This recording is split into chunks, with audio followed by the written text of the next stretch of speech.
Praise the lord everyone. నా ప్రియమైన సహోదరుడా, మీ అనే ఒక చిన్న మాట చెప్తున్నాడు. ఆ మాట ఏంటో చెప్పనా? మనసు పొందో, రక్షణ తీసుకున్నావు, బాప్తీసం తీసుకున్నావు. రక్షణ ఈ విధంగా వచ్చింది. మార్మన్స్ ఎక్కడ పొందో? అయితే నేను మీకు మాట చెప్పాలనుకుంటున్నాను. ఒకటే మాట, మనం రక్షణ తీసుకున్నప్పుడు, మార్మన్స్ పొందుతున్నప్పుడు మన మాటతీరు ఎలా ఉంది? ఇంట్లో నీ మాటతీరు బాగుందా? అమ్మ నాన్న దగ్గర, ఫ్రెండ్స్ దగ్గర? శత్రువుల్ని ప్రేమిస్తున్నావా? ఫోన్తో అవే చాటింగ్, ఫోన్తో అదే రీల్స్ స్క్రోలింగ్, రాత్రి 12 వరకు దుప్పటి కప్పుకొని కంటిన్యూ ఇలాగా. ఇదా మారు మనసు అంటే?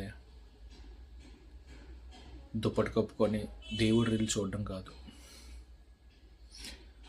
యూట్యూబ్లో వచ్చే ప్రతి ఒక్క మెసేజ్ వినడం కాదు. మన ప్రవర్తన మన పొరుగువానితో ఎలా ఉంది? నిన్ను వల్ల నీ పొరుగువాన్ని ప్రేమించేవారు ఎలా ప్రేమిస్తున్నావు?